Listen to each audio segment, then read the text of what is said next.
It's another edition of Time About the Movies. Today we're taking a look at the films of August 2nd, 2002. We got 4 movies to look at today, so let's go ahead and jump on into it.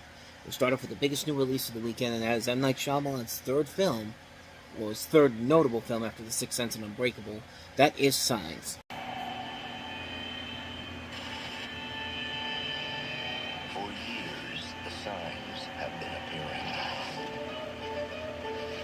This summer, their meaning will be revealed.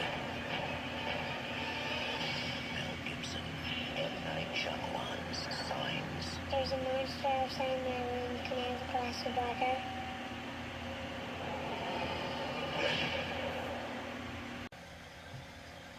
That performance by Abigail Breslin is probably the greatest thing about this movie, honestly. You have Mel Gibson as an Episcopalian priest named Graham Hess, who discovers a series of crop circles in his cornfield, and that the phenomenon is a result of extraterrestrial life. Now, I know this movie has a lot of fans to it. Everyone thinks that the one movie that came after this, The Village, was the beginning of M. Night Shyamalan's downfall. I think this is the one that really began his downfall. This is not a very good movie. I don't think it's a very good movie. There's a lot of good people involved in it. Mel Gibson, Joaquin Phoenix, Rory Culkin, Abigail Breslin, one of her early film roles. I think her earliest film role, honestly. But the movie really does not work. I mean, it's boring. The characters are not that interesting at all. They all speak in a monotone pitch. ASMR has more emotion to it than the people that act in this movie. The aliens are not that good looking either. I mean,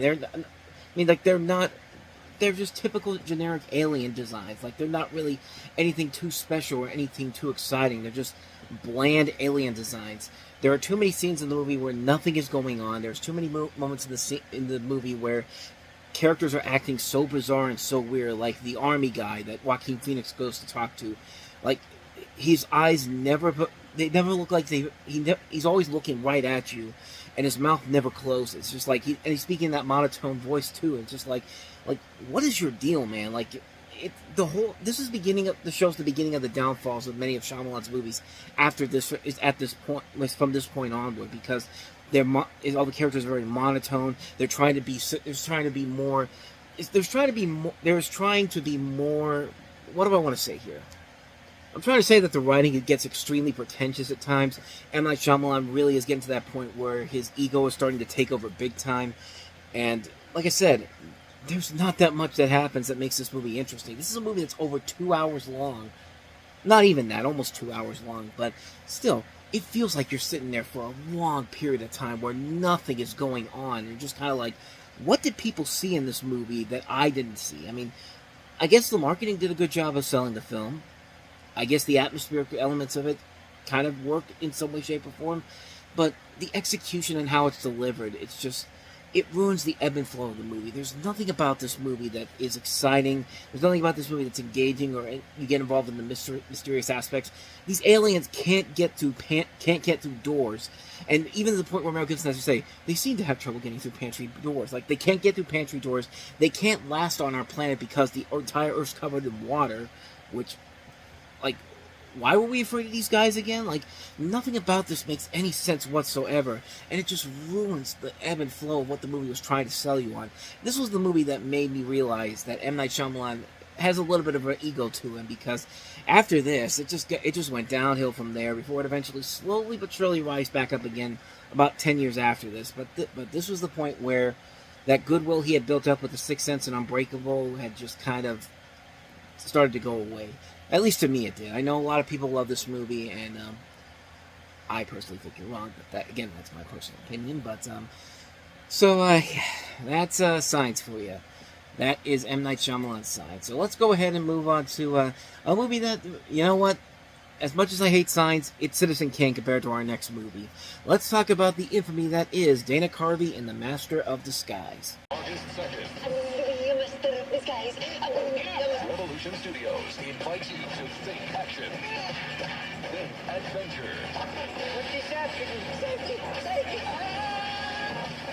think turtle. Am I not turtly enough for the Turtle Club? Turtle. Dana Carvey. Folks around here call me W. Hoya! Master of Disguise. Rated PG. Theaters everywhere. So something we should pretty much clear up here right from the get-go. There was a rumor that for the longest time there was the turtle scene, which was all over the marketing. They thought that this was going to be the big laugh-out-loud moment of the movie, but there was a belief that they actually filmed that on the day of the September 11th attacks. It happened right as September. The news came out that the World Trade Centers were attacked, and they were filming that day.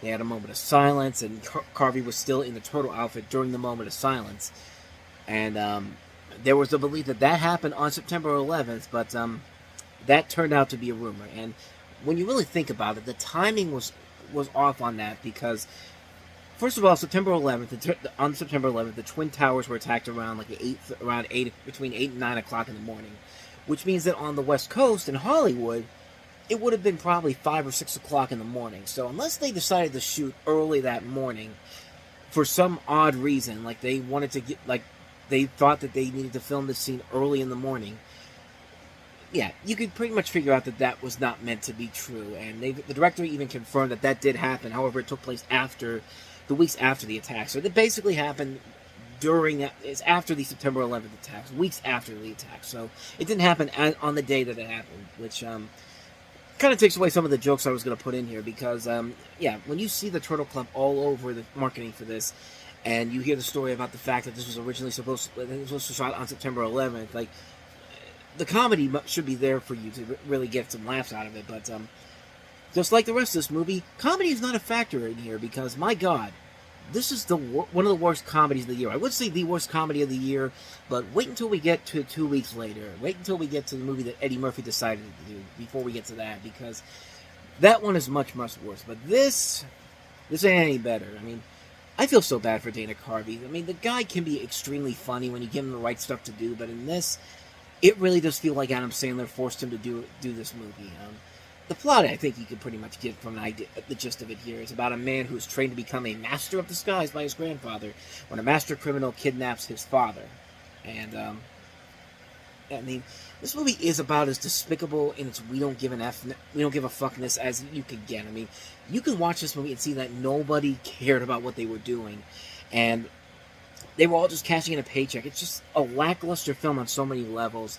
It wasn't funny. It wasn't clever. It's just a mess of a movie, a sloppy mess of a film that, you know, you understand why Dana Carvey hasn't done another leading role since this movie. I mean, this was supposed to be his big return after so many years of not making a leading role in a film. I think the last film he actually did before this was Clean Slate, which was a far better movie by comparison. But this was a rough sit through. I mean, you want to know what the crazy thing about this is? This thing actually does have one good running gag, and it involves, of all things, a fart joke. A fart joke and Data from Star Trek, Brent Spiner, who plays the villain. And it's the one thing in the movie that I can honestly say is funny because it just comes out of nowhere. You don't really expect anything from it, and like all of a sudden there it is. Like it surprisingly is funny. Like not haha funny, but it's still like the one moment in the movie where it's just like, oh my God, I actually got a laugh out of that. Like, it's like that was the one thing they really cared about. But the movie is lazy too. Like the movie, I mean, it's just under 80 minutes. It says 80 minutes long, but the real movie is only an hour long, and there's 15 minutes worth of stuff in the credits. Pointless bloopers, scenes that don't make a whole lot of sense. The movie is over by the 65-minute mark, and there's no reason why you should be sitting in the theater at this point. Like, it baffles me how bad this movie is. Like, it really, really baffles me how this movie ended up being as bad as it was. And surprisingly, it's not the worst comedy of the year. Like I said, we've still got 2 weeks' time before we get to the true worst comedy of the year. One of the worst movies I've ever seen. But we'll save that for another couple of weeks. But for this, avoid this movie like the plague. Even if I told you about that one gag that was funny, it's just kind of like, it's not worth it to see this film. Not by a long shot, by any means necessary. Just a massive failure on so many levels. So, yeah, avoid Master of Disguise. How about a comedy that actually is funny? How about some Martin Lawrence? Martin Lawrence Live, RunTelDat.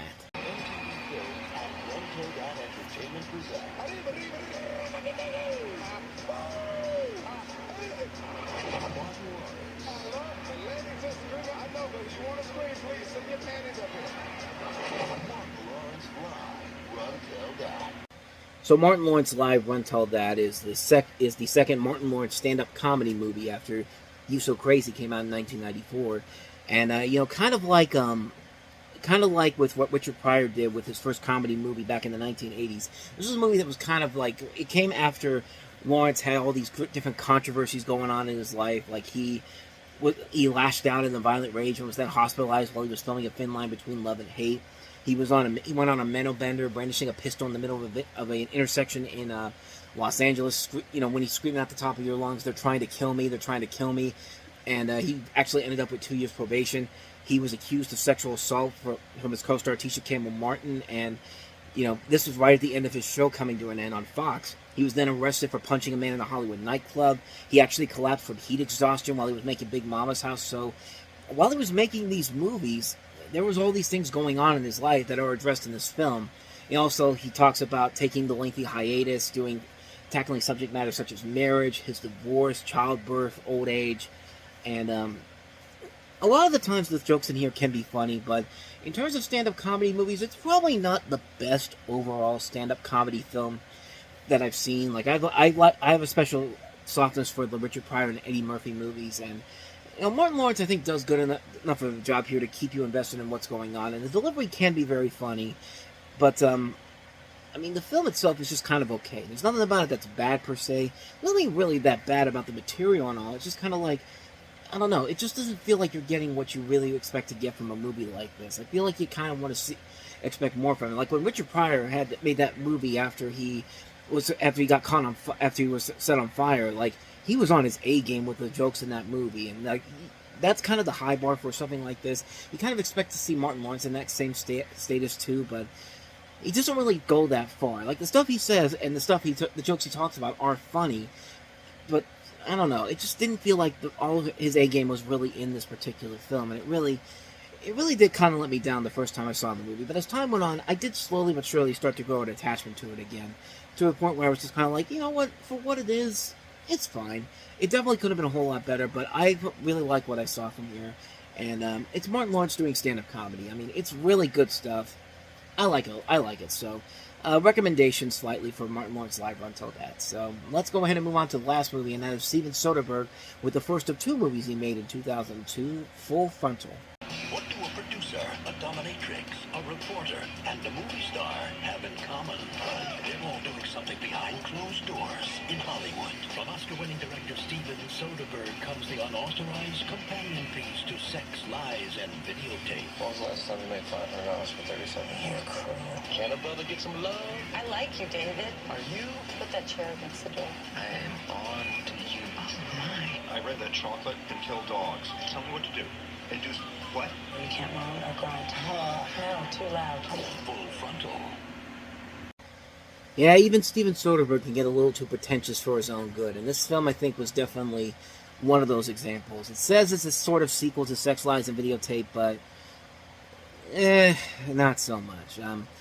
The storyline of this movie is the fact that this is a day in the life of a group of men and women in Hollywood in the hours leading up to a friend's birthday party. In fact, the original title for this particular film was called How to Survive a Hotel Room Fire, but because of September 11th, they actually had to change the title to The Art of Negotiating a Turn, and that wasn't even the end of that, because Harvey Weinstein actually called the producers and said he didn't like the new movie title, so Soderbergh then changed it over to Full Frontal, and thus we have the movie that we have here.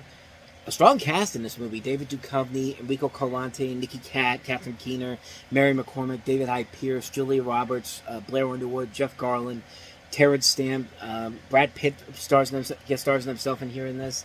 I mean, like I said, Steven Soderbergh makes a lot of good movies, but this is the one where I really do feel like he was being a little too pretentious for his own good. It's a movie that I think that there was a good idea involved in here, but just not the right execution overall. I feel like it's a movie that is way too so far its own butt that it really doesn't know what its existence is supposed to be about. Like, what's supposed to be the big takeaway from this movie?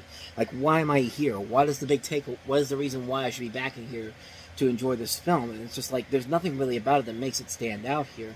And this kind of ended the streak of really good movies from Soderbergh, because he went on a little bit of a lull starting with this. His next film was not that great.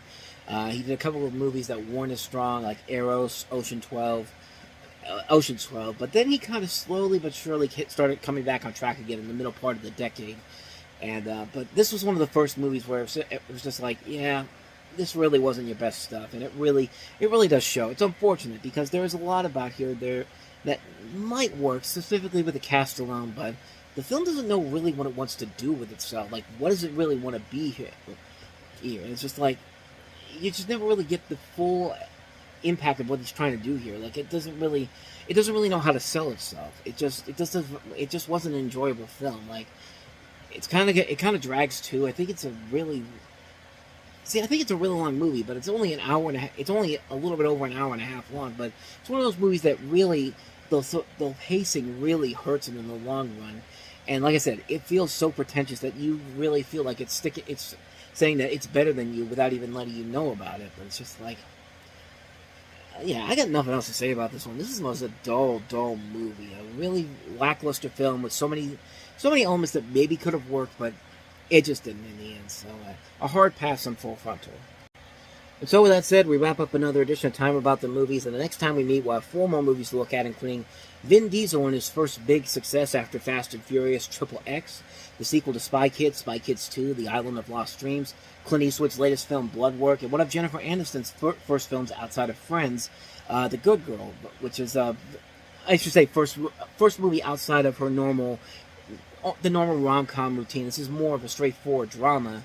We'll talk about The Good Girl along with the 3 other movies I mentioned. So 4 films we'll look at next time overall. With that said, thank you so much for watching. And if you want to see more videos like this, please hit the playlist on the next page. Check out the previous episode. And also don't forget to hit the like and subscribe button if you want to see more videos like this on this channel. So with that said, I am off. I will see you guys next time. And until then, as always, take care.